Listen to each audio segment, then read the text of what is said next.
दोस्तों, बहुत पहले की बात है।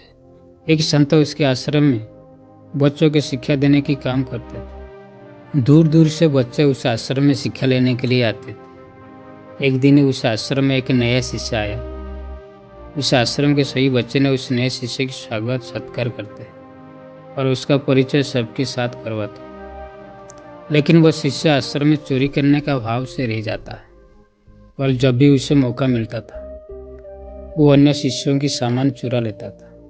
वही एक दिन कोई शिष्य ने उसे चोरी करते हुए पकड़ लेते और उसे संत के पास ले जाते हैं। संत को शिष्य बताता है किस तरह से वो उनका सामान चोरी करता है। शिष्य की बात सुनने के बाद चोरी करने वाले शिष्य को संत कुछ नहीं कहते और सभी शिष्य को वापस भेज देते।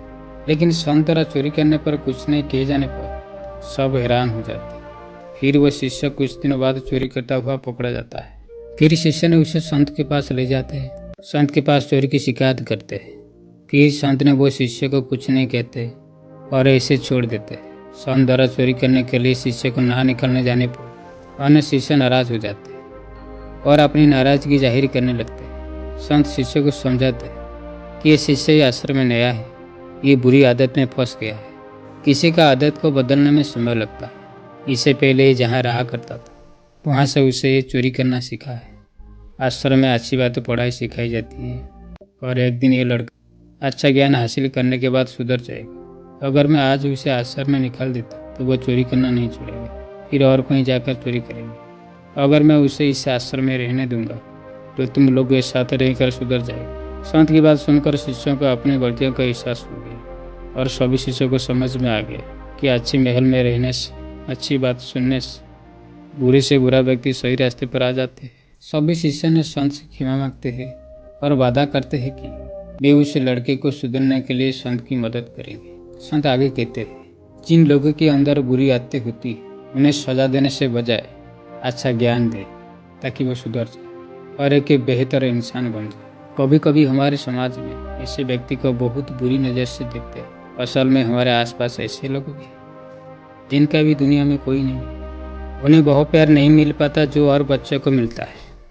उनके पास उनकी देखभाल के लिए कोई नहीं रहता है। उन्हें भी अपना पेट पालना होता है। इससे बच्चों को फायदा भी कुछ लोग उठाते हैं। उन बच्चों से कुछ लोग गलत काम भी करवाते हैं, उनसे चोरी भी करवाते हैं। इससे बच्चे जो अपनी ज़िंदगी में अच्छे बन सकते हैं वे बहुत ही आसानी से बिगड़ जाते हैं। ये शिष्य इसीलिए बिगड़ गया क्योंकि इसके आसपास के लोग बहुत ही बुरे या उन सब से बहुत ही जल्दी प्रभावित हो गया था। अगर एक अच्छा वातावरण मिले, एक अच्छी संगति मिलते तो बुरा से बुरा व्यक्ति भी सुधर सकता है।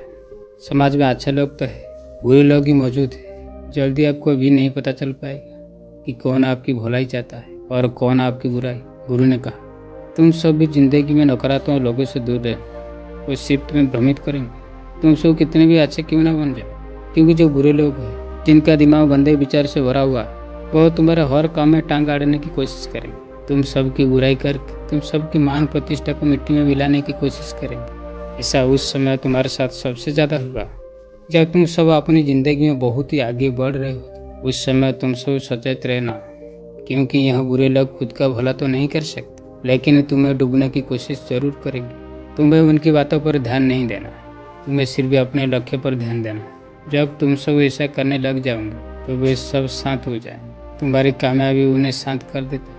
इसे बुरे विचार वाले लोगों से आप सब बहुत दूरी रखना होगा। जिससे लोगों के साथ आप सब रह रहे, जब आप सबको लगने लग जाता है कि उनके साथ रहने से आपकी ज़िंदगी में कोई बदलाव नहीं हो रहा है, तो आप सब ऐसे लोगों से दूर हो जाना। उस इंसान से हमेशा दूर भी रहना जो हमेशा नकारात्मक और फालतू की बातें ही करता है। इससे माहौल में रहो जहाँ आप सबको अच्छे लोग मिले, आप सबको अच्छी अच्छी बातों बताते हैं ताकि आप सब एक अच्छी ऊर्जा से भरे रहे।